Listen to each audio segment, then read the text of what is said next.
In today's Hong Kong, a total wealth of Hong Kong's richest 0.001% accounts for over half of the city's income, a larger share than for any country in the world. Based on the data from Census and Statistics Department, more than 1.39 million people in Hong Kong were living in poverty in the first quarter of 2024, making a poverty rate of 20.2%. As a result, Hong Kong is one of the most unequal places in the world. By looking at the income and labor statistics, we have found that the gender inequality still exists in Hong Kong nowadays. The labor force participation rate for female is over 52%, whereas the labor force participation rate for men is over 64%. The median monthly earnings of female is about 15,300 Hong Kong dollar, which is around 16,000 lower than the median monthly earnings of men. In the female population of Hong Kong, many of them are not originally from Hong Kong since there are many new immigrants from mainland China, Indonesia, and so on. There are many different elements that contribute to the income inequality of marginalized women in Hong Kong. For instance, according to the research conducted by the Society for Community Organization, there has been a negative impression of immigrants from mainland China, and some individuals and organizations even openly oppose immigrants from mainland China. Looking at these statistics led us to think about what are the main reasons behind the heightened gender inequality that exists around us. The statistics also indicate that much more needs to be done to ensure the elimination of gender inequality. The marginalized women labor force in Hong Kong represent a significant yet often invisible part of the city's economy. Migrant domestic workers, elderly women, and low-income mothers each face unique challenges, but they share common struggles rooted in gender inequality, economic exploitation, and inadequate legal protection. Miss Cho is a new immigrant woman from mainland China who obtained Hong Kong resident status after marrying her Hong Kong husband 8 years ago and has since settled in Hong Kong.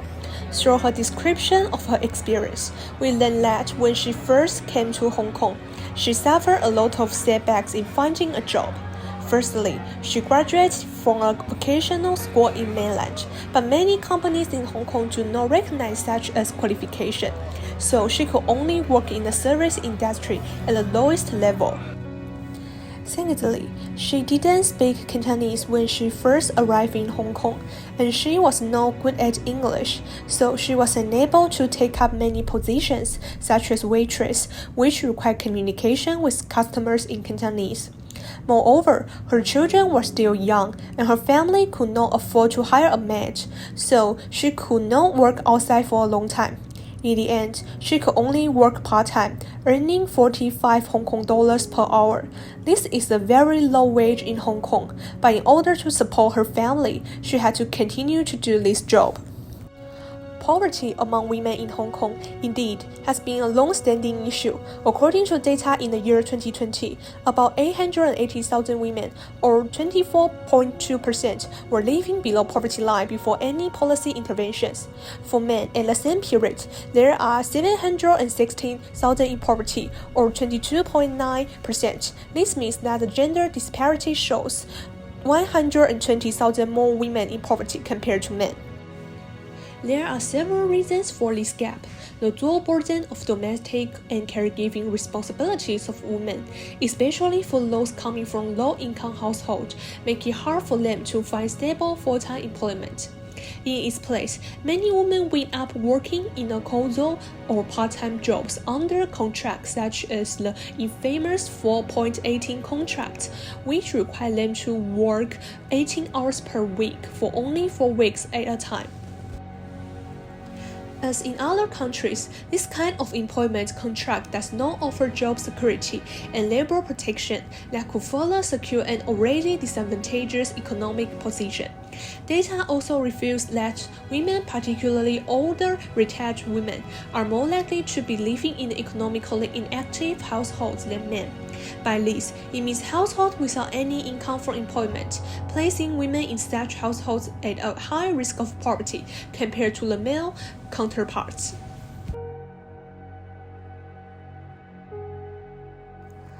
Narrowing to a specific group, the new mainland women who have settled in Hong Kong, their situation is even worse.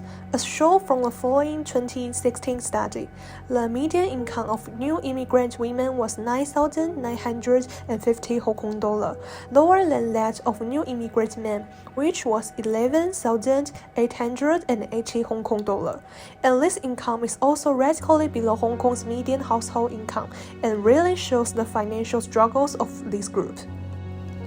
Further, many of these newly arrived women have additional constraints due to family cares that limit their availability for work outside the home. As a matter of fact, almost about 60% of women surveyed had to change jobs or leave their jobs altogether because of family responsibilities. This instability in their employment situations keeps them in the poverty circle since they cannot get a decent enough and regular enough income to sustain their households. These findings point to a bigger issue that is common not only to newly arrived women, but also to many women in Hong Kong, which includes family responsibilities and inadequate availability of good jobs. In the presence of these structural obstacles, policy changes are required to help alleviate the gender poverty gap.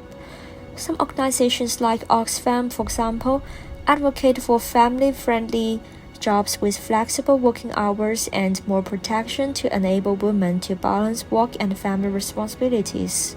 To put it briefly, the statistics in question demonstrate quite clearly the daily economic struggles women face, especially low-income or newly arrived women in Hong Kong, unless supported by more favorable policies, such as the recognition of qualification gained. Coupled with family-friendly job opportunities, these women will continue to face poverty in disproportionate numbers compared with men.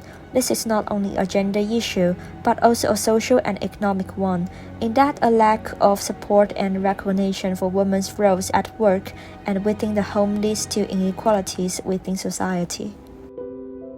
From the above points, we can see that the inequality that faced by new immigrant women is very obvious. So what can be done to improve their situation?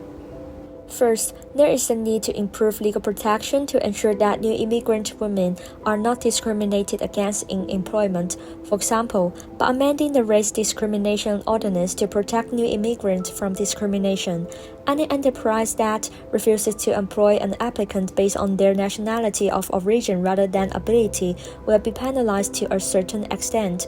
At the same time, the government can also provide incentives to companies that are happy to take on new immigrant workers, encouraging other companies to follow their action.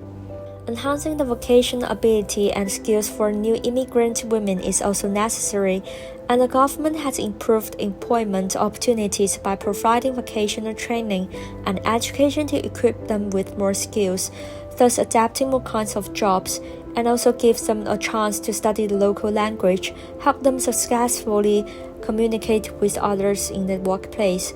With this training, they can adapt to the labor market demand in Hong Kong better, thus more employers will be willing to hire them.